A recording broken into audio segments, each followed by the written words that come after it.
Dengar, Bu. Selamat pagi, Bu. Terdengar. Pagi. Bu Selamat Kristi, pagi, terdengar, Bu. ya. Kita masih menunggu sebentar lagi. Ini ada Bapak Ibu yang lain baru proses breakout room, baru proses bergabung di kelas ini. Kita tunggu sebentar lagi, kemudian nanti kita mulai. Kita sapa-sapa dulu ya Bu Kristi, ini Bapak Ibu guru SD yang luar biasa ini. Iya Bu Kintan, ini semangat sekali begitu ya, Sabtu-Sabtu bergabung bersama dengan kita di sini. Dari mana saja nih ya Bapak Ibu ya? Ada yang dari luar Jogja? Jakarta Pusat. Wah, luar biasa. Dari Flores, Labuan Bajo. Waduh, Flores, wah luar biasa juga ini. Halo, kami dari Flores, Labuan Bajo. Luar biasa ya. Iya. Ini kalau di Flores sudah jam 11:30 ya? Ya, setengah 12. Iya. Ini ada yang dari Magelang. Dari Magelang itu tetangga saya. Saya aslinya Temanggung soalnya. Atau mungkin ada yang dari Temanggung juga ya? Ada Bu, ada. Oh ya, luar biasa. Berarti salam satu tanah air ini ya berarti. Ya, salam satu tanah air. Salam satu tanah air. Ya, saya juga tidak mau kalah ini. Ada kan yang dari Gunung Kidul? Tidak ada ya. Tidak ada.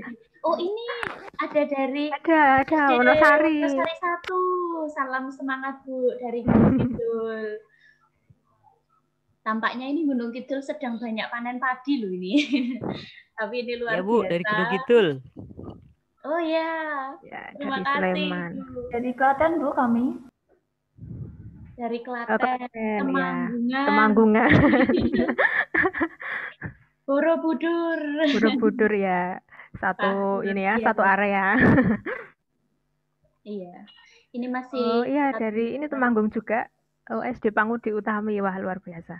Oh, keponakan saya juga sekolah di situ, Bu. Oh, nggak ada hubungannya ya. Itu Sitinya dari mana itu, Bu? Bapak Ibu ini luar biasa, ada yang satu kelas Zoom terdiri dari lebih dari satu ibu-ibu nih ya. Iya, ini semangatnya 3, luar biasa. Wah, keren.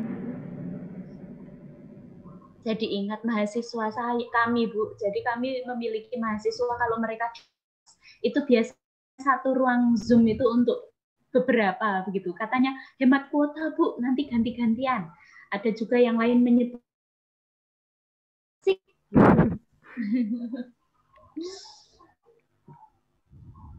masih ada yang kita tunggu. Sambil kita menunggu, saya tak mempersiapkan share screen dulu ya, Bu Kristi ya. Oh iya, baik kan Bu Kintan akan mengisi terlebih dahulu, kemudian nanti dilanjutkan dengan saya begitu. Kita agak sedikit santai saja begitu ya Bapak Ibu, supaya juga materi ini tidak terkesan sebagai materi yang sulit karena sebetulnya juga tidak sulit betul. Mungkin juga nanti sedikit demi sedikit bisa kita cermati ternyata itu ada di sekitar kita atau mungkin sudah kita lakukan hanya kita yang belum tersadar. Misalnya seperti itu. Karena sungguh ini sebenarnya bukan sesuatu yang sangat baru begitu ya Bapak Ibu, tapi mungkin kita perlu mendalami lagi karena ternyata di balik computational thinking ini ada sesuatu yang luar biasa. Sebagaimana semangat Bapak Ibu yang luar biasa pada pagi hari ini, begitu ya Bu Kintan. Jadi mari nanti kita menggali bersama-sama, mengikuti setiap sesi, mengikuti setiap kegiatan yang akan kita rencanakan baik itu hari ini maupun hari lanjutkan di hari Rabu dan hari Sabtu kembali begitu. Ya. Kita mulai saja ya Bu Kristi ya. Oke, bisa. Saya kira bisa kita mulai, Bu Kintan. Bapak Ibu, selamat pagi semuanya. Selamat pagi. Ya, Selamat pagi. semangat dari Jogja. Selamat pagi. Beruntungnya, Selamat pagi. ya beruntungnya pandemi kita bisa berkumpul bersama-sama untuk berdiskusi. Seperti tadi disampaikan Bu Kristi, kita santai ya Bapak Ibu ya. Kalau ada yang ingin sambil sarapan juga boleh. Hanya saja nanti kami kepengen takutnya gitu ya. Atau ada yang nanti bertanya, feel free saja. Kami ini siap untuk diajak berdiskusi. Toh nanti juga kami akan mengajak Bapak Ibu untuk melakukan kegiatan-kegiatan interaktif, jadi mohon partisipasinya. Tadi sudah diantarkan oleh Bu Rosa tentang computational thinking itu sebenarnya apa? Menarik sekali ya, kita ini selama ini sudah merasakan efeknya. Tadi Bu Rosa menyebutkan dalam belanja online, dalam transportasi online, macam-macam aplikasi atau alat, itu sudah kita rasakan manfaatnya. Dampaknya Siti itu sudah kita rasakan berupa perkembangan teknologi dan kemudahan-kemudahan yang kita rasakan. Hanya saja kita tidak menyadari bahwa itu tuh ternyata hasil dari suatu proses berpikir komputasional, gitu ya. Kita taunya adalah orang sana, orang pinter di luar sana menemukan ya memang pinter, sekolahnya saja keren dan sebagainya. Ternyata di balik itu ada dasar yang sungguh kuat, yaitu kemampuan untuk berpikir komputasional. Ini bisa dimulai dari hal yang sederhana, Bapak Ibu, sehingga mengarah ke hal yang kompleks, menemukan sesuatu hal yang baru, teknologi canggih. Tapi hal yang canggih-canggih itu tidak akan terbentuk ketika kita tidak mulai dari hal yang sederhana. Ibarat kita membuat gambar, kita kan sejak kecil itu belajar membuat gambar-gambar yang sederhana. Begitu kita sudah terbiasa, kita akan meningkat sampai hal yang kompleks. Dan itu dimulai sejak kapan? Sedini mungkin. Sedini mungkin itu sejak kapan? Bahkan sejak habis lahir, itu sudah bisa dilatih ya Bu Kristi ya. Begitu. Nah, kalau di jenjang pendidikan, mari kita bersama-sama sebagai praktisi SD ini, Bapak Ibu guru SD, saya dan Bu Kristi ini sering mendampingi mahasiswa PGSD, mari ini menjadi gerakan kita bersama-sama. Kita mulai dari SD, dari yang ada di hadapan kita, untuk kita ajak untuk belajar berpikir komputasional. Bagaimana caranya? Susah atau tidak? Don't worry, be happy, begitu ya. Kita akan belajar dengan cara yang sederhana dan menyenangkan. Ini tadi sudah disebutkan oleh Bu Rosa. Siti itu apa toh sebenarnya? Menurut Janet Wing tahun 2006, ini beliau cantik sekali ya ini ya. Computational thinking itu adalah proses berpikir untuk merumuskan masalah dan mencari solusi yang dinyatakan, salah tipe nih maaf, yang dinyatakan dalam suatu bentuk yang dapat dilakukan oleh manusia atau suatu agen pemrosesan informasi. Ada dua kata kunci yang pertama di sini ya. Satu, merumuskan masalah. Jadi proses berpikir komputasional itu di mana anak-anak mulai belajar merumuskan masalah, itu sudah bagian dari Siti. Tapi tidak hanya pinter cari masalah gitu ya. Masalahnya A, B, C. Merumuskan sampai 100 masalah, terus pergi. Tidak hanya itu. Sampai dia bisa mencari solusi. Jadi kadang anak-anak itu masalah itu diberi ya oleh guru ya. Bisa jadi masalahnya itu berupa soal, berupa pertanyaan.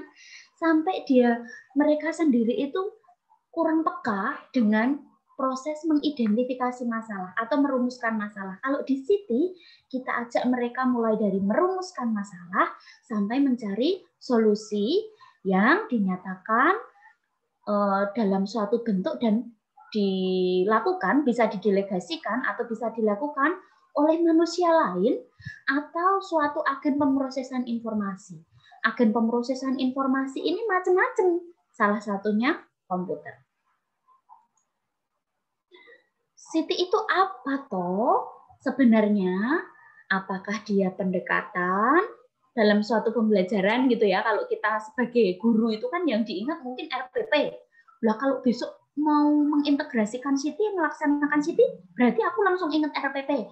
Jangan-jangan dulu begitu ya. Kita lihat dulu apakah Siti itu suatu pendekatan, ataukah suatu materi, ataukah suatu media, ataukah suatu model pembelajaran, atau apa?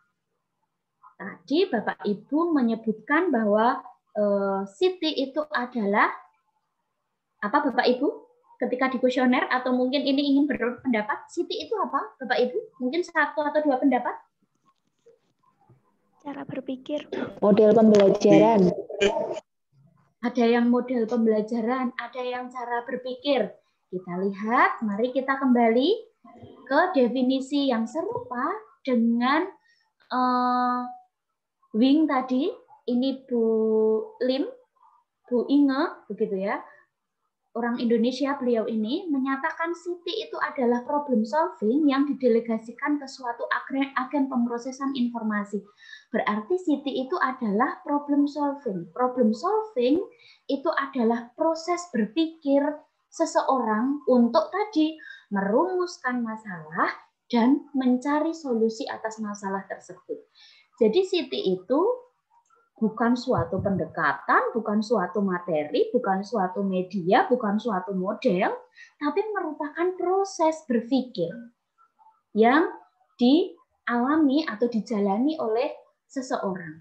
Pendekatan, materi, media, metode, ini bisa menjadi sarana untuk memfasilitasi atau untuk menstimulus anak-anak kita berpikir komputasional. Gitu ya. Jadi pakai materi tertentu atau pakai media puzzle nanti akan diarahkan supaya mereka mikir, merumuskan masalah, cari solusi. Oh, berarti ini sebagai sarana saja. Pakai model pembelajaran problem based learning itu juga bisa menjadi sarana. Nanti Bu Kristi akan menjelaskan lebih detailnya terkait ini. Contoh masalah sederhana, tadi kan Siti itu bisa kita mulai dari hal yang sederhana sampai kompleks. Kita belajar dari hal yang sederhana dulu. Ini masalah umum seorang anak ya. Kalau masalahnya orang tua itu mungkin cari duit gitu ya.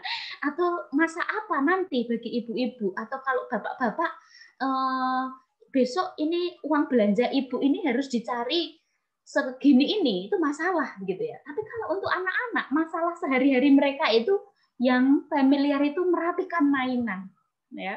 Apalagi kalau macam-macam ibunya galak seperti saya ini, begitu ya. Lihat mainan berantakan begitu, harus sering-sering teriak, "Dek, rapikan mainannya." Wah, itu bisa jadi masalah. Masalah ini yang sederhana ini bisa jadi media untuk mengajarkan Siti, untuk anak-anak belajar computational thinking. Ya, bagaimana caranya? Ini kan problem ya tadi ya, masalah. Problem ini bisa dilaksanakan dengan 2 atau di solusinya itu bisa macam-macam ya Bapak Ibu ya. Ini mungkin yang terjadi ini saya sebutkan 2 saja ini yang mungkin terjadi. Ini problem solving atau pemecahan masalah yang pertama, solusi yang pertama, ini solusi yang kedua. Ini dari pengalaman Bapak Ibu di sini yang punya yang kagungan atau yang punya anak kecil ini seringnya yang mana nih problem solving yang dilakukan? Kalau curhat ini anak saya kok jarang ya yang problem solving kedua ini. Baru-baru ini saja gitu setelah mengalami pengalaman buruk baru dia yang problem solving kedua. Tapi biasanya problem solving yang pertama. Jangankan anak-anak, kalau kita sebagai orang tua harus membereskan sesuatu, itu mungkin sering kita melakukan problem solving yang pertama. Apa yang terjadi? Diminta untuk membereskan mainan, semuanya akhirnya dicampur jadi satu, blek tumplek begitu kalau bahasa Jawa ya. Blek tumplek jadi satu, berbagai macam bentuk, bahkan anaknya masuk dulu gitu ya, baru mainannya gitu. Intinya semuanya jadi satu. Atau ada juga solusi yang lain, dipilah-pilah berdasar, ada yang berdasar ukuran, ada yang berdasar ini ukuran kecil-kecil jadi satu, ada yang berdasar jenisnya, gitu. Mana problem solving yang efektif, efisien, dan optimal? Ini sama-sama problem solving nih. Mana yang efektif, efisien, dan optimal? Mana Bapak Ibu? 1 atau 2? Yang 2. 2. 2. Oke. 2 ya. Efektif itu kan mencapai tujuan ya. Ya rapi toh tujuannya. Masalahnya tadi kan merapikan mainan. Yang pertama ini rapi. Efisien, yang kedua ini rapi. Efisien juga. Kalau misal kita harus mencari mainan yang kecil, misal cari yoyo. Tidak perlu kita tuang lagi mainannya, tapi langsung dapat, oke, mana ukuran yoyo itu kecil di bagian ini misalkan. Hemat waktu dan optimal. Optimal kita bisa melihat ini tidak hanya rapi, tidak hanya mudah dicari, tapi juga indah. Jadi ada segi estetika di sini. Jadi dalam Citi, problem solving yang kita rumuskan itu tidak solusi yang sembarang solusi, tapi yang efektif, efisien, dan optimal. Bagaimana solusi yang efektif, efisien, dan optimal itu bisa kita capai? Kita bisa menggunakan aspek Citi atau proses berpikir yang Bu Rosa sampaikan tadi ya. Ada 4 DPAA, dekomposisi, pattern recognition, abstraksi, algoritma. Tadi sudah detail sekali Bu Rosa memberikan contoh dengan cara berkebun. Kita ingat kembali secara sederhana. Dekomposisi tadi ada istilah Jawanya diponto-ponto, begitu ya. Diuraikan permasalahan itu menjadi permasalahan yang lebih kecil-kecil. Misal di gambar ini ada semangkok es krim banana, es krim pisang ya. Ini kita uraikan. Oh, es krim pisang ini ada es krimnya, ada cerinya, ada pisangnya. Itu diuraikan. Sehingga masalah yang besar itu bisa kita breakdown menjadi lebih ke masalah kecil-kecil dan kita cari runutannya. Kita runut polanya. Gitu ya. Yang kedua ini pattern recognition. Jadi kita lihat pola, ada kecenderungan terjadi permasalahan yang sama atau tidak. Oh, dulu sudah pernah. Biasanya begini. Dalam kasus banana ini, banana split es krim ini. Oh, setelah rasa stroberi, rasa pisang, rasa stroberi, rasa pisang. Oh, ada pola tertentu. Kemudian kita juga bisa melakukan abstraksi. Abstraksi itu memilih yang pokok, mana yang utama, mana yang penting, mana yang lebih besar, begitu ya. Misalkan ini abstraksi dari es krim banana split ini. Yang pokok di sini adalah es krim. Mangkoknya bisa jadi bukan hal yang pokok karena namanya es krim banana, begitu ya. Es krimnya menjadi hal yang utama. Kalau hanya mangkok saja, ya mau jualan apa begitu ya, yang mau dimakan apa begitu. Kalau pisangnya saja, lah itu kan namanya sudah buah saja begitu. Padahal es krim banana split gitu ya judulnya ya. Nah, aspek yang lain itu algoritma. Algoritma ini urut-urutan proses, cara berpikir bagaimana kita menyelesaikan masalah. Jadi solusi yang efektif, efisien, optimal itu bisa kita raih ketika kita menggunakan cara berpikir aspek-aspek yang ada di sini. Bisa menggunakan 1 aspek, 2 aspek, atau ketika begitu kompleks kita mungkin bisa menggunakan keempat-empatnya begitu ya, tergantung permasalahan kita. Kita lihat lagi. Jadi sebenarnya kalau kita pikir-pikir sebagai guru SD, apa toh peran kita? Mari kita renungkan sama-sama. Children must be taught how to think, not what to think. Anak-anak harus diajarkan bagaimana mereka berpikir, tidak sekedar apa yang harus mereka pikirkan. Kalau sekedar apa yang harus mereka pikirkan, mereka akan mudah mengidentifikasi. Kita beri soal-soal saja, nih kamu harus mikir ini, mikir ini, mikir ini. Tidak hanya sekedar itu, tapi bagaimana dia berpikir. Aku seharusnya melakukan apa? Aku seharusnya memilih yang mana yang lebih efektif. Kalau ada masalah, aku bisa memikirkan solusinya yang bagaimana. Ketika ini lebih sederhana lagi ya, ini kebetulan Bu Kristi ini nanti bidang matematika, Bapak Ibu. Ketika mengajar matematika, ketika kita mengajar matematika, itu kita tidak mengajak anak-anak menjadi kalkulator-kalkulator hidup, kalkulator-kalkulator bernyawa yang menuntut mereka mengerjakan berbagai macam hitungan begitu ya, tanpa tahu itu cara mengerjakannya bagaimana. Yang penting dapat jawaban gitu. Bukan yang seperti itu, Bapak Ibu.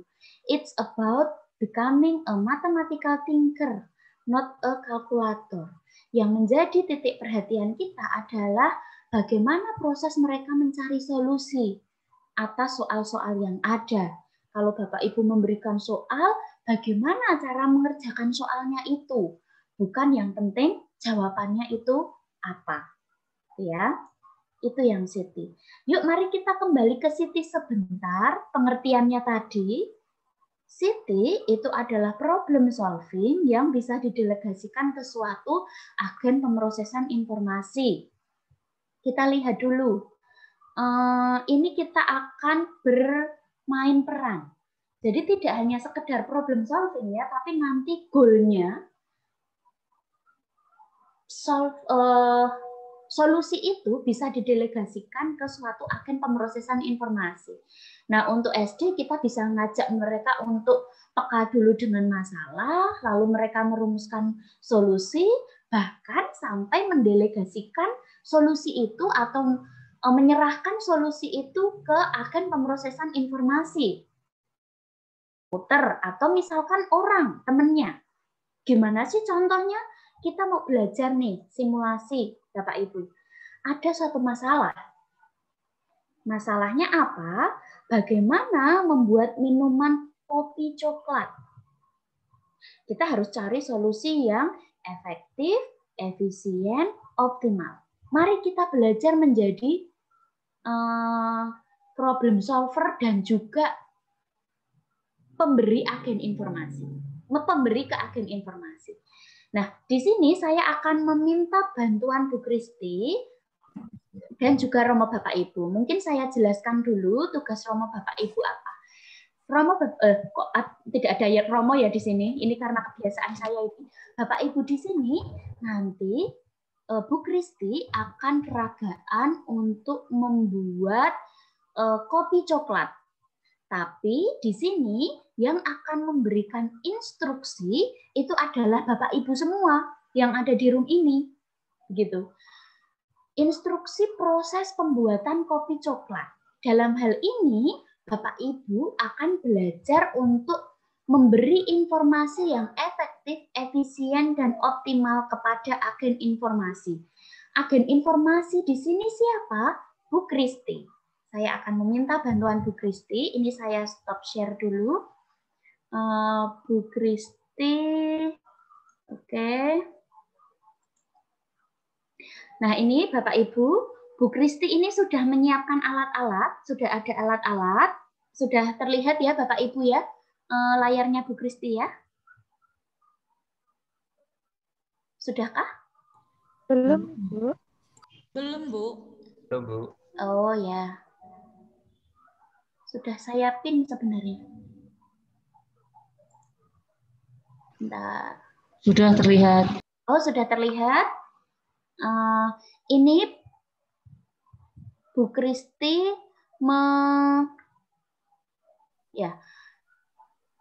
menyiapkan alat-alat dan bahan. Ada gelas, ya, ada gelas. Lalu ada sendok, ada air panas, ada gunting, dan ada kopi bubuk, kopi instan, kopi coklat gitu ya. Nah, Bu Kristi ini akan membuat kopi coklat. Silahkan Bapak Ibu memberi instruksi, karena apa? Bu Kristi ini akan benar-benar manut Bapak Ibu semua, ngikut instruksi. Silahkan Bapak Ibu bisa unmute, nyalakan mikrofonnya, lalu memberikan instruksi. Ini Bu Kristi ini sebagai agen pemrosesan informasi benar-benar akan ikut sesuai instruksi. Mari, silakan. Boleh memberikan instruksi. Apa yang perlu pertama Bu Kristi lakukan? Yang pertama, Menyiapkan gelas. kan gelas. Pertama menggunting karena gelasnya sudah disiapkan. Oke, satu-satu dulu. Yang pertama, siapkan gelas. Oke, siapkan gelas. Bu Kristi, oke, ternyata berhasil diproses. Yang kedua, Ambil gunting dan Ambil gunting gunting. kopinya. ambil gunting, Ya. ambil kopi. Oke, Lalu digunting. digunting. Apakah begitu mengguntingnya? Gunting bagian atas ujungnya saja. Gunting Ujung bagian pojok. atas, ujungnya. Oke. Ya. Kalau yang Mulai tadi itu apa menggunting. resikonya? Tumpah ya, Iya. digunting. Setelah digunting, selanjutnya Tuangkan kopinya ke dalam gelas. tuangkan kopinya ke dalam gelas. Seberapa yang perlu dituang, Bapak Ibu? Semuanya. Semuanya. Oke. Nah, berarti harus detail seperti itu ya informasinya. Semuanya. Selanjutnya, apa yang perlu dilakukan? Tuangkan air. Letakkan sendok di dalam gelas. Oke, letakkan sendok di dalam gelas. Sendoknya panas. Oke, sendoknya demikian ini Terbalik diletakkan. ya. Terbalik ya peletakannya. Seharusnya diletakkan. Ya. Good. Good. Oke, seperti ini. Ya. Selanjutnya bagaimana? Buka tutupan termosnya. Buka tutupan termosnya. Tuangkan air panas. Tuangkan air panas semuanya. Sampai Kira-kira setengah Tuangkan dari air gelas. panas ke dalam gelas. sesuai dengan Ukuran gelas. ukuran gelas. Sesuai dengan ukuran gelas. Katakan stop kalau sudah harus stop. Yap, stop. Oke, terima kasih Bapak Ibu. Selanjutnya apa yang dilakukan? Tutup kembali termosnya Kembali termos. Oke. dan simpan Letakkan di tempat pada yang tempatnya. Simpan di tempat semula. Kemudian Selanjutnya, Kemudian aduk kopinya menggunakan sendok. sendok. aduk kopi menggunakan sendok. Apakah Hitung. begini cara mengaduknya? Naik turun, naik Bukan turun. begitu, diputar. Diputar. Diputar ternyata. Ya, aduk Hitung sampai selama betul-betul rata. 30 Mungkin kali bisa kurang sampai lebih. hitungan Berapa Bapak tadi menyebutkan berapa kali Bapak? 30 kali, Bu. 20. 30 kali, oke. Jadi tidak harus diaduk setahun gitu ya. Ya. Baik. Ya, sudah 30 kali. Sudah. Selanjutnya, Keluarkan sendoknya dari dalam gelas. keluarkan sendok dari gelas. Oke. Belum, Bu. Dicicipi Oke. dulu itu. Ya, Kopinya dicoba kurang manis dulu. apa enggak? Coba dulu. Ambil Dulu satu. nanti Bu Kristi malah nggak jadi pembicara loh, malah cuci sendok dulu. Baik, terima kasih Bapak Ibu, terima kasih banyak Bu Kristi. Sebentar, terima kasih Bapak Ibu semuanya. Ternyata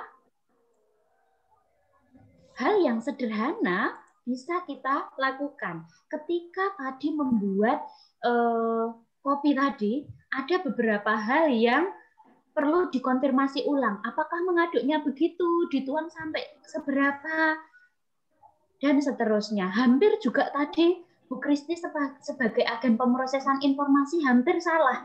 Guntingnya tadi di tengah-tengah. Akibatnya apa? Bisa jadi tumpah. Kopinya Mungkin kita tumpah. dengarkan dulu pengalaman Bu Kristi. Bu Kristi tadi merasa bagaimana? Merasa mudah atau sulit ketika harus membuat kopi ini tadi, Bu Kristi? Oh ya, baik. Terima kasih Bu Kintan. Tentu ketika saya tadi bertugas sebagai agen informasi atau katakanlah robot begitu ya, itu kalau instruksinya tidak jelas, tentu itu juga tidak bisa dilakukan. Begitu. Jadi instruksi yang disampaikan kepada agen informasi itu haruslah jelas. Dan begini Bapak Ibu, jelas, detail begitu ya. Nah, kita dalam konteks ini, mungkin nanti Bu Kintan juga meneguhkan atau mengkonfirmasi begitu ya. Dalam konteks ini sebetulnya kita itu bukan meminta anak untuk menjadi robotnya, tidak ya. Ini yang perlu nanti Bapak Ibu sangat perlu dicermati supaya nanti tidak salah. Oh, berarti kita nanti minta anak jadi robot, tidak. Justru kita sedang akan mengajari anak untuk menjadi pemberi informasi yang efektif, efisien, dan optimal tadi. Oke, terima kasih Bu Kristi. Untung tadi Bapak Ibu di sini memberikan informasinya cukup efektif, efisien, dan optimal ya, sehingga tidak tumpah-tumpah itu kopi Bu Kristi begitu ya. Ini luar biasa. Bapak Ibu ketika memberikan informasi yang demikian itu, artinya akan berdampak baik bagi pemroses informasi. Bu Kristi tadi menyampaikan, yang menjadi tugas kita itu bukan ngajari anak menjadi seperti Bu Kristi, yang melaksanakan sesuatu berdasarkan instruksi guru. Bukan itu. PR kita adalah ngajari anak-anak supaya mereka bisa menjadi Bapak Ibu guru tadi itu, memberikan informasi yang efektif, efisien, dan optimal. Jadi bisa jadi kalau yang tadi memberikan instruksi adalah anak-anak, bisa jadi tuangkan air panas langsung, padahal belum dibuka termosnya, gitu ya. Itu kan gagal. Nah, itu Bapak Ibu yang menjadi tekanan adalah anak-anak itu memikirkan solusi atau mencari solusi yang efektif, efisien, dan optimal. Seperti yang Bapak Ibu lakukan tadi. Sekali lagi, bukan menjadi agen-agen pemrosesan informasi yang robot seperti Bu Kristi tadi ya, bukan, tapi menjadi pemikir-pemikirnya, gitu. Nah, sekarang apa tuh sebabnya atau mengapa kok harus repot-repot Siti untuk anak kecil, anak SD? Nah, ternyata banyak manfaatnya. Ini 3 ya yang coba kita diskusikan. Mereka bisa mengarticulate a problem and think logically. Bisa berpikir logis, bisa mengartikulasikan atau bisa merumuskan masalah dan berpikir logis. Sehingga ketika ada kejadian-kejadian di luar yang sebenarnya itu adalah masalah, mereka bisa peka, tahu kalau itu masalah, dan berpikir logis. Bisa break down the issue, dan sampai predict what may happen. Bisa mengklasifikasikan masalah, bisa menguraikan masalah, bahkan sampai bisa memprediksi ke depannya itu akan seperti apa. Jadi futuristik begitu ya, visioner gitu anak-anak itu. Tidak hanya sibuk dengan apa yang terjadi sekarang, tapi juga bisa memikirkan apa yang akan terjadi ke depan. Ini juga membantu siswa untuk mengeksplor sebab akibat dan menganalisis bagaimana suatu kejadian, gitu ya, aksi yang mereka lakukan. Jadi bisa, kalau aku melakukan ini itu karena apa dan nanti akibatnya apa, itu bisa mereka sungguh pertimbangkan. Sekarang pertanyaan besarnya, bagaimana mengintegrasikan ke pembelajaran? Ini secara spesifik akan dijelaskan oleh Ibu Kristi. Monggo Bu Kristi, ini saya bantu untuk operasikan atau Bu Kristi akan share screen? Oh ya, mohon bantuan Bu Kintan aja, enggak apa-apa. Ya, oke. Ya, baik. Baik, Bapak Ibu, saya lanjutkan untuk apa yang sudah disampaikan oleh Bu Kintan begitu ya. Tadi sudah disampaikan atau dipaparkan sedemikian rupa tentang Siti itu apa, kemudian kita juga sudah mempraktekkan sedikit begitu ya tentang kegiatan yang kaitannya dengan computational thinking. Nah, sekarang kita akan mencoba untuk menggali lebih dalam mengenai bagaimana kemudian mengintegrasikan itu di dalam kegiatan pembelajaran kita. Karena kan tadi sudah kita ketahui bersama bahwa ini bukan mata pelajaran yang baru, ini bukan model pembelajaran, ataupun ini juga bukan pendekatan dan seterusnya itu, tetapi ini lebih kepada proses berpikir. Nah, ada dua macam integrasi sebetulnya yang bisa dilakukan, baik itu di tingkat SD ataupun SMP, begitu ya. Itu yang pertama adalah dengan class and activity, atau kita merencanakan sebuah kegiatan, kita menyediakan kelas, tentunya dengan aktivitas tertentu yang memang khusus untuk menekankan thinking skill yang akan kita ajarkan. Apakah itu nanti dalam sesi tersendiri atau sesi khusus atau jam khusus seperti ekstrakurikuler? Tidak juga. Nanti kita bisa mengintegrasikan di dalam pembelajaran kita, gitu ya. Kemudian yang kedua adalah ada yang meletakkan informatika itu sebagai mata pelajaran pilihan. Ini juga bisa dijadikan sebagai salah satu alternatif. Ya, salah satu alternatif yang bisa dilakukan. Tetapi kalau untuk SD tampaknya akan lebih mudah kalau kita menyediakan kelas dan aktivitas tertentu saja, begitu. Karena kan bisa include di dalam pembelajaran kita. Ya, mungkin bisa next Bu Kintan. Nah, ini pernah dituliskan di dalam Detik News, begitu ya, bahwa ternyata ini juga sudah menjadi perhatian pemerintah, begitu. Menjadi perhatian pemerintah untuk mengintegrasi computational thinking di dalam mata pelajaran yang itu sudah ada di sekolah kita, begitu.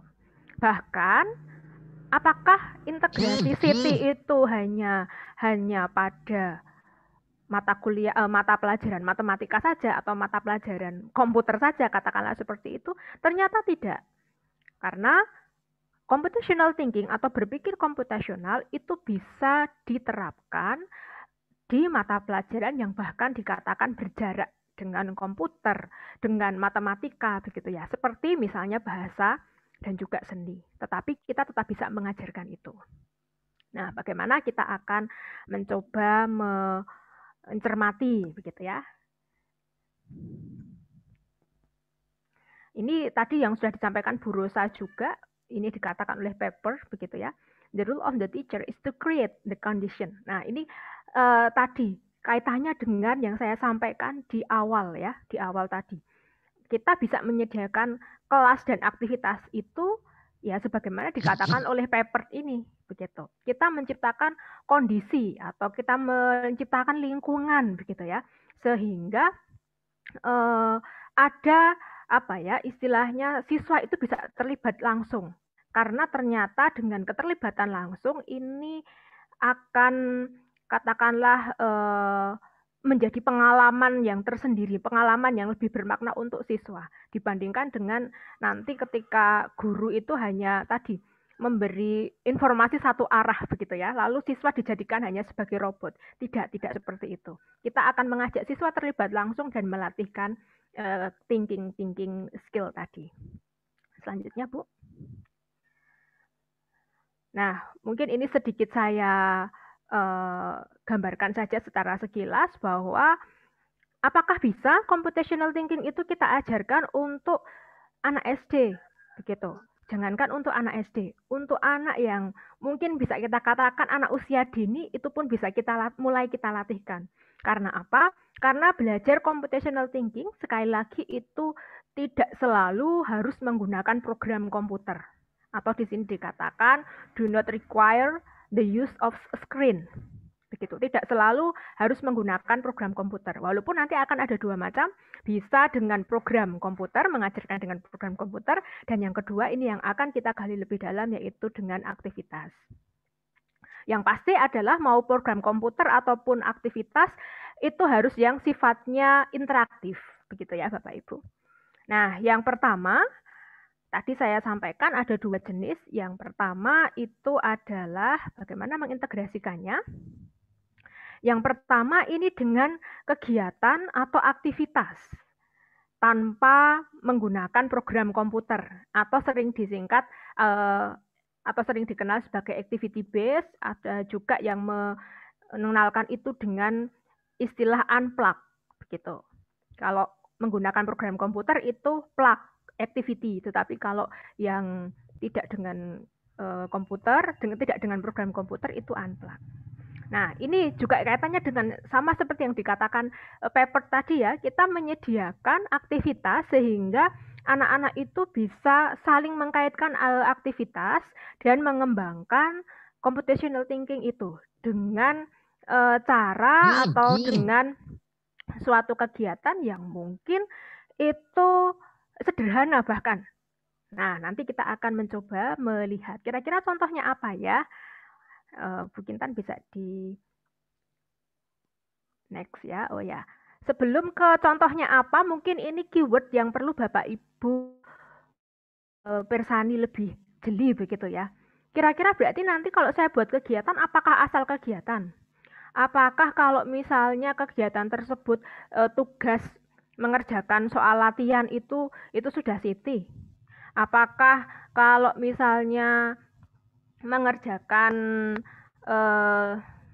praktek begitu ya, praktek tertentu, apakah itu sudah Siti? Nah, kita cermati dulu keyword-keywordnya atau kata kuncinya ya. Ketika kita akan mengajarkan Siti atau mengintegrasikan computational thinking itu, yang pertama adalah kita usahakan bahwa kegiatan yang kita arahkan kepada siswa itu hands-on materials atau yang dia melibatkan dengan semacam mungkin ada motorik begitu ya, motorik halus ataupun motorik kasar begitu. Nah, kalau daring begini bagaimana, Bu? Tenang saja, daring itu juga tetap bisa kita lakukan kegiatan hands-on materials. Nah, nanti kuncinya kan di modul ataupun di LKS yang kita buat. Nanti mereka bisa praktek di rumah dan seterusnya. Lalu yang kedua, tadi sering dikatakan bahwa Siti itu adalah proses berpikir. Maka dari itu, kalau kita membuat kegiatan itu yang sifatnya menyelesaikan masalah atau problem solving. Kalau menyelesaikan masalah berarti tentu ada menghadirkan masalahnya dulu, begitu kan? Lalu yang ketiga itu bisa kita integrasikan dengan STEM, STEAM, iSTEAM begitu ya. Ini yang mungkin nanti bisa kita kaitkan dengan program komputer. Kemudian ini yang selanjutnya adalah mungkin di dalam sebuah kegiatan begitu, atau mungkin Bapak Ibu juga pernah melatihkan atau memberikan kegiatan atau aktivitas kepada siswa begitu. Itu saya perasaan sudah pernah memberikan kegiatan yang seperti itu. Tapi ini computational thinking tidak ya? Nah, mungkin itu ada computational thinking-nya, tetapi Bapak Ibu belum terlalu memfokuskan pada thinking prosesnya. Jadi melihat hasilnya saja. Jadi melihat produknya saja. Tapi proses berpikir ini itu miss. Dalam tanda kutip mungkin tidak terekam begitu ya. Tidak terekam itu artinya anak tidak diberi kesempatan untuk mengekspor atau menyatakan bagaimana dia membuat itu, bagaimana proses berpikirnya tersebut. Begitu. Lalu yang selanjutnya, keyword yang selanjutnya itu bisa berupa atau yang sifatnya investigasi, eksperimen, inquiry begitu ya. Dan ini biasanya dalam konteks project based learning. Begitu. Dan ini adalah sebagai latihan dari 21st century learning atau sebagai bagian dari melatihkan keterampilan abad 21. Ya, mungkin next Bu Kintan. Nah, ini contoh sederhana Bapak Ibu. Oke, kalau karena sekarang kan daring, jadi tidak ketemu anak-anak di sekolah begitu. Nah, tetapi ini pun bisa kita ajarkan ketika mereka di rumah. Ataupun ini mungkin bisa kita coba latihkan terhadap anak-anak kita begitu ya, ketika di rumah. Memasak nasi goreng itu sebetulnya sudah merupakan contoh aktivitas computational thinking. Kok bisa? Nah, mari kita lihat. Tadi kan ada 4 aspek ya, jadi selalu di dalam kegiatan computational thinking itu pasti akan mengkaitkan dengan 4 aspek Siti tadi, yaitu dekomposisi, pengenalan pola, abstraksi, dan juga algoritma. Dekomposisi itu kata kuncinya adalah menguraikan bagian-bagian atau menguraikan masalah-masalah besar menjadi masalah-masalah kecil. Jadi ketika kita ingin membuat nasi goreng, berarti kan kita harus memahami bagian-bagian cara membuat nasi goreng.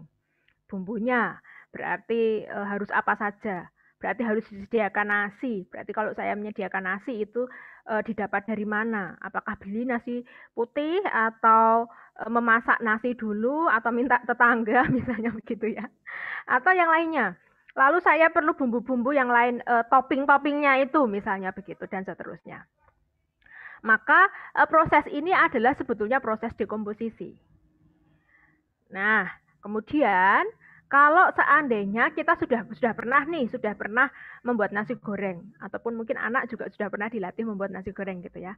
Kalau sudah pernah berhasil membuat nasi goreng, kita juga akhirnya misalnya yang pertama itu nasi goreng sayur gitu ya. Kemudian besok mau buat nasi goreng ayam. Kemudian mau buat nasi goreng sosis yang selanjutnya juga dan seterusnya. Tapi kan itu hampir sama karena kita sudah tahu ya basicnya membuat nasi goreng itu seperti apa. Nah, ini pengenalan pola. Tapi selain jenis nasi goreng yang berbeda, kita juga bisa mungkin memasak hal lain yang selain nasi goreng, tetapi prosesnya mirip. Contohnya kue tiaw gitu ya. Itu kan juga bumbu-bumbunya dulu ditumis, kemudian dimasukkan kue tiawnya, atau mungkin nanti ditambahkan kecap dan seterusnya. Itu kan hampir mirip. Ini proses pengenalan pola. Lalu abstraksinya yang apa? Abstraksi itu tadi kuncinya adalah memilah mana yang penting dan tidak penting. Kalau kita mau membuat nasi goreng, tentunya kita tidak perlu memikirkan kompornya harus merek apa gitu ya. Atau wajannya harus merek apa begitu. Kecuali mungkin karena mengendorse produk itu lain soal gitu ya. Tapi kalau membuat nasi goreng seperti biasa, tentunya kita tidak perlu menyampaikan juga kepada siswa nantinya misalnya ada tugas membuat nasi goreng itu untuk menuliskan jenis kompornya atau misalnya tabung gasnya itu menggunakan tabung gas yang hijau apa yang pink misalnya begitu kan tidak perlu. Ya fokusnya pada nasi goreng itu. Nah, di sini ada proses abstrak yang diketahui. Lalu tentunya kalau bicara tentang algoritma itu kata kuncinya adalah urutan. Jadi dalam membuat nasi goreng kita juga harus bisa mengurutkan langkah-langkahnya tentunya ya. Kan tidak mungkin nasinya dulu baru minyaknya. Atau kecapnya dulu ya jadi apa begitu ya. Mungkin jadi sih nasi gorengnya tapi ya rasanya hula-hula mungkin begitu. Jadi urutan ini penting. Dan ketika siswa itu belajar tentang urutan, dia akan belajar berpikir secara sistematis. Jadi ketika nanti suatu saat menyampaikan suatu jawaban, itu bukan asal tadi ya, kalau Bukitan mengatakan bukan asal menjadi kalkulator atau menghitungnya saja, tetapi punya langkah-langkah urutan sistematis. Begitu. Itu kalau nanti dalam konteks yang lebih luas. Ini contoh sederhana, yaitu memasak nasi goreng. Contoh yang kedua, Kintan minta tolong. Contoh yang kedua ini aktivitas ternyata aktivitas sederhana juga. Mungkin kalau masa pandemi begini jarang untuk piknik begitu ya, tapi mungkin juga beberapa bisa piknik juga. Nah ini contohnya, ini anak daripada kalau anak kecil itu kan senang lari-lari begitu ya. Kalau lihat tanah lapang itu tampaknya kok jarang sekali yang tidak kemudian bergairah untuk lari gitu. Pasti lari-lari. Nah, daripada cuma lari-lari aja, kenapa enggak kita ajari juga untuk berpikir computational thinking begitu ya. Jadi tidak hanya lari, tapi coba anak diminta untuk menghitung ada berapa bus yang dapat parkir dari gambar tempat parkir di situ. Mungkin sambil lari, nggak apa-apa gitu. Proses dekomposisinya adalah anak mengklasifikasi bagian-bagian gambar, sehingga nanti akan membantu untuk menghitung tempat bisnya itu, begitu kan. Pattern recognition-nya atau pola. Anak melihat pola gambar dan warna yang berulang di situ. Kemudian abstraksinya, ini ketika anak melihat gambar, kemudian dari banyak gambar itu kan tentunya akan mewakili berapa banyak bus yang dapat parkir, begitu ya. Tidak perlu memikirkan apa cat yang dipakai, misalnya begitu, atau tidak perlu memikirkan pohon-pohon di sekitarnya dan seterusnya begitu kan. Nah, ini proses abstraksi. Tadi kata kuncinya kan penting tidak penting tadi. Lalu algoritmanya ini bisa kita minta untuk coba disusun langkahnya. Kalau mau menghitung bis itu caranya bagaimana gitu. Ini proses computational thinking ada ternyata. Selanjutnya ada kegiatan apa lagi? Oh ya, ada kegiatan yang mungkin bisa dikembangkan permainan. Misalnya anak itu kan tidak lepas dari kata bermain. Jadi misalnya di rumah pun bisa kita ajak mereka bermain, tapi bermain yang membutuhkan strategi. Tentunya itu akan melibatkan Siti. Karena ada proses abstraksi di sana. Akan ada proses dekomposisi juga untuk menguraikan, memecahkan masalah tersebut. Ada proses pengenalan polanya. Dan tentu algoritma itu pasti ada. Lalu atau juga bisa permainan tradisional. Ini juga ada, bisa kita latihkan dari situ. Selanjutnya, Bu. Nah, yang simpel juga, dan ini bisa dikembangkan ketika aktivitas literasi, Bapak Ibu. Jadi kalau aktivitas literasi itu tidak hanya sekedar anak diminta untuk membaca, tetapi dari proses membaca itu, mari bisa Bapak Ibu arahkan juga, ya untuk mungkin menceritakan apa sih yang terjadi di awal cerita, apa yang terjadi selanjutnya, apa yang terjadi di akhir cerita. Mungkin mereka bisa diminta untuk menuliskan itu. Kalau dari situ berarti itu sudah ada proses dekomposisinya. Dari cerita yang besar, ya awal ceritanya ini bagaimana, cerita yang di tengah bagaimana, dan seterusnya. Ini kendala sinyal saya. Oke, ini udah putus nyambung ya, oke. Iya, Bu. Saya lanjutkan kembali. Kemudian yang selanjutnya, mungkin tidak sampai di situ ya, bisa kita kembangkan juga misalnya dengan anak diminta untuk mengisi bagian. Begitu. Tokoh yang kamu sukai dan gambarlah tokoh yang kamu sukai atau gambarlah bagian cerita yang kamu sukai. Tentu ketika akan menggambarkan itu, anak tentu akan fokus pada tokoh ataupun gambar yang disukai saja.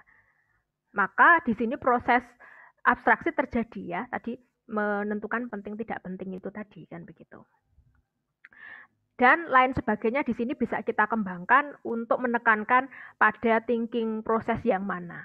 Ya, kalau kita ingat kuncinya pokoknya dekomposisi itu menguraikan, kemudian pengenalan pola itu belajar tentang polanya, lalu abstraksi itu tentang penting tidak penting yang nanti perlu dikaitkan, kemudian algoritma itu tentang langkah atau urutan.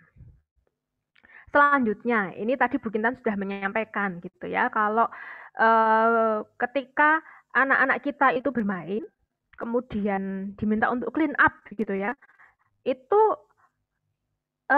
kebanyakan bisa juga dijadikan dalam satu wadah, gitu, dalam satu wadah. Kemudian sudah nanti ketika mau mencari apa harus bongkar. Mungkin ini menjadi tidak hanya menjadi masalah untuk anak, tapi akhirnya menjadi masalah untuk ibunya juga kan begitu kan, karena harus minta untuk di clean up lagi kan begitu.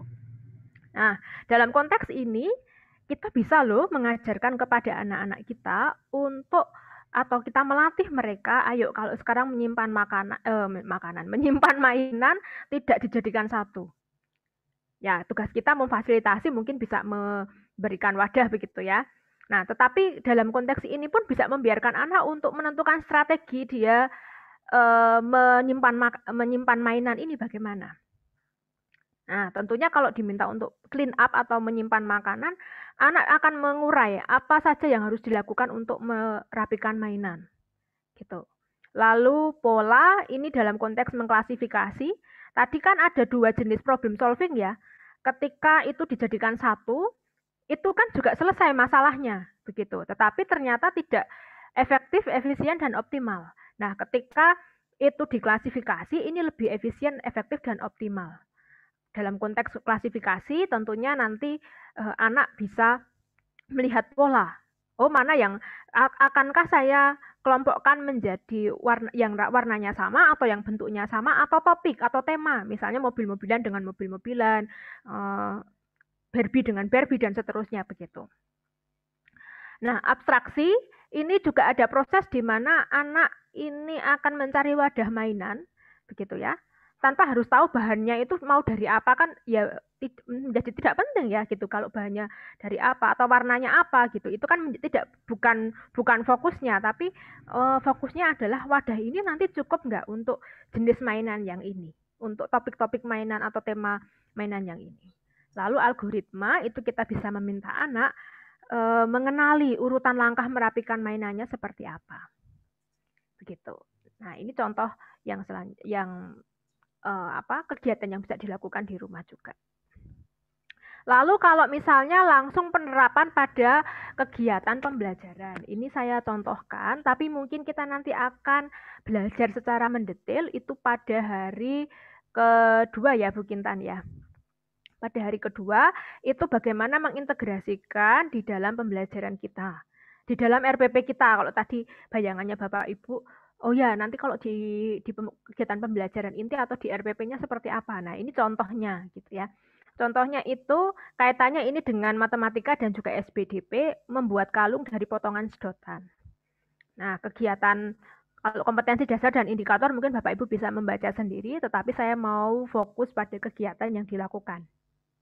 Dekomposisi itu misalnya atau proses dekomposisi ini ketika anak itu mengidentifikasi bahan-bahan apa yang dan alat yang akan digunakan. Kemudian menentukan berapa banyak sedotan dan panjang benang yang akan digunakan. Ini kan mengurai masalah tadi begitu ya, mengurai menjadi kecil-kecil kan. Lalu menentukan pola itu ketika kita minta anak juga mungkin mereka harus menyusun rangkaian, tapi dengan pola warnanya itu perkalian gitu. Jadi misalnya merah-merah, hijau, merah-merah, hijau, merah-merah begitu. Nah, nanti ini bisa kita kaitkan juga dengan mata pelajaran matematikanya. Jadi setiap melewati 2 merah dibatasi dengan 1 hijau. Setiap 2 merah lagi dibatasi dengan warna hijau. Dan mungkin kalau ada 3 barisan merah yang dibatasi warna hijau itu kan artinya 3 kali 2 gitu ya. 3 kali 2 itu kan 2 tambah 2 tambah 2. Nah, dari sini bisa untuk mengajarkan perkalian sekaligus konteks perkalian sebagai penjumlahan berulang. Lalu pola tersebut selain membuat kalung, selanjutnya mungkin anak bisa membuat gelang. Nah, kan hampir sama ya. Lalu juga bisa misalnya nanti membuat kalung tapi dengan bahan yang berbeda. Misalnya manik-manik atau biji-bijian, tapi polanya sama nanti begitu.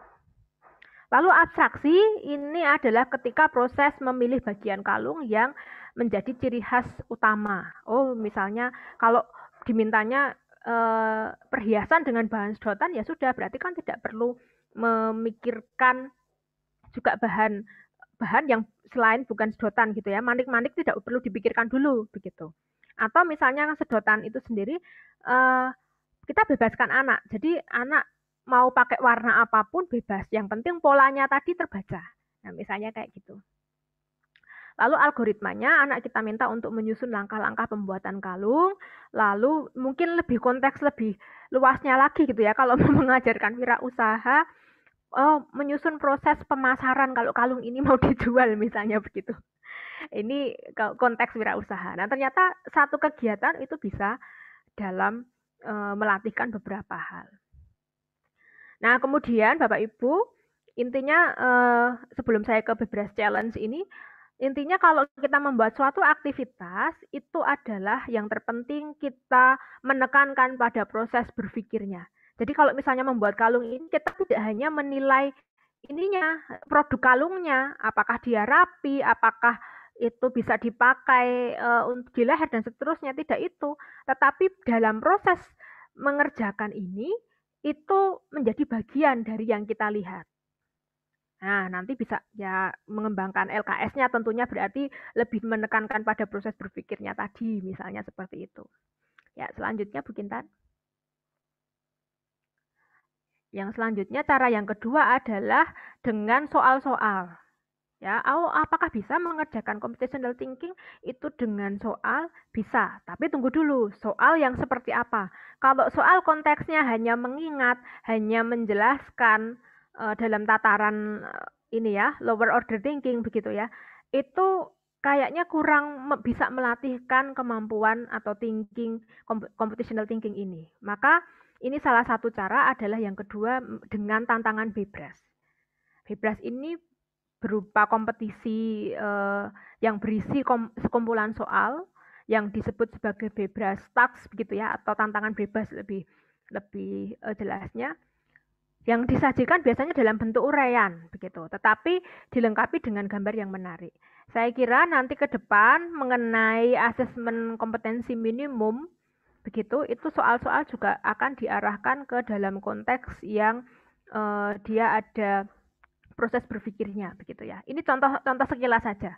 Jadi kalau kita memperhatikan ada pohon cara berpakaian si berang-berang gitu ya, si berang-berang atau si bebras ini.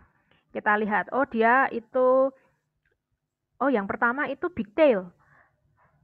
Ya, kalau berang-berang itu punya ekor yang panjang tidak? Kalau punya, berarti dia harus pakai kacamata. Kalau tidak, berarti dia itu giginya besar. Ya, ini kaitannya dengan giginya besar. Kalau tidak, dia giginya besar. Tapi kalau dia giginya besar tidak. Gitu ya. Kalau dia giginya besar, berarti pakai atasannya biru gitu. Ini juga begitu tadi. Kalau dia ekornya besar, dia pakai kacamata enggak? Kalau dia pakai berarti bajunya biru, tapi kalau tidak pakai kacamata berarti bajunya hijau, dan seterusnya ini tadi. Nah, ini simpel sekali dan tidak ada perhitungan ya Bapak Ibu. Tapi kita lihat berang-berang mana yang tidak berpakaian seperti aturan. Next, Bu Kintan.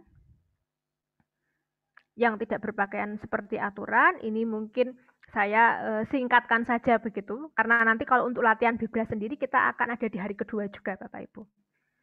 Ternyata B tidak sesuai dengan aturan berpakaian, karena kalau tadi dikatakan kalau dia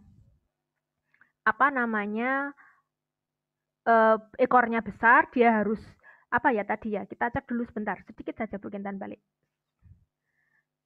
Ya, ini ya, kalau dia ekornya besar, dia harusnya pakai kacamata atau tidak, begitu ya.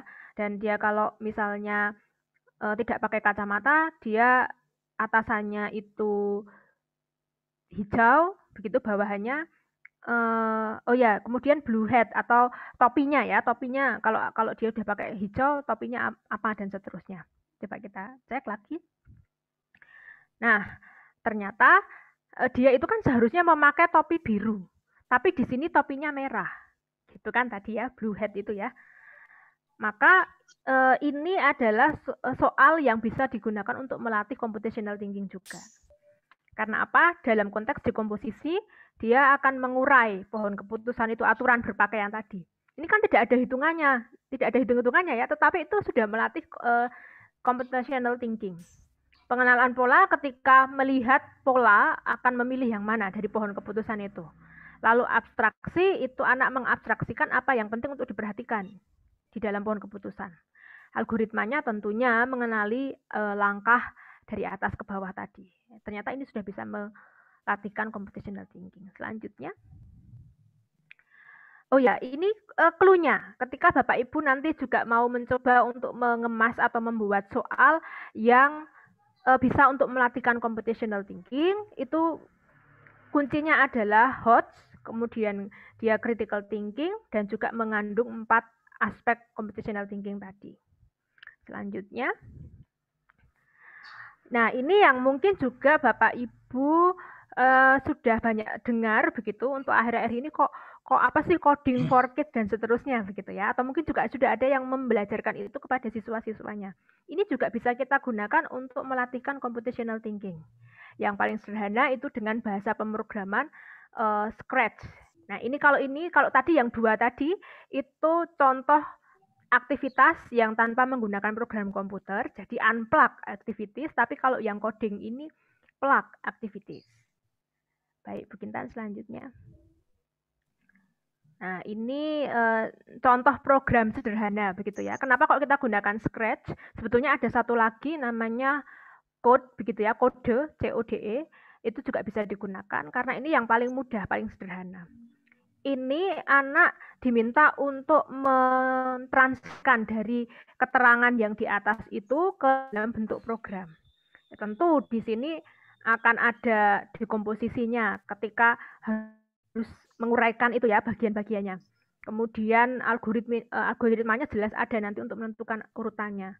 Pattern-nya juga ada. Kemudian abstraksinya tentu juga ada karena ini kan dari keterangan pernyataan menjadi keterangan program. Selanjutnya. Oh ya, nah yang terakhir itu adalah virtual lab gitu ya. Virtual lab ini adalah salah satu lab yang kalau apalagi masa daring seperti ini ya. Jadi ini bisa dijadikan salah satu alternatif. Nah, mungkin ini akan dijelaskan lebih rinci oleh Bu Kintan. Monggo Bu Kintan. Terima kasih Bu Kristi. Ini singkat saja Bapak Ibu. Virtual lab ini menggantikan laboratorium asli begitu ya, karena ini bisa dikerjakan secara online maupun offline sebenarnya, tapi bisa menggunakan HP atau menggunakan komputer. Salah satunya adalah PET, begitu ya. Bapak Ibu bisa akses di ini websitenya. Ini bisa tersedia juga dalam bahasa Indonesia. PET ini memiliki berbagai macam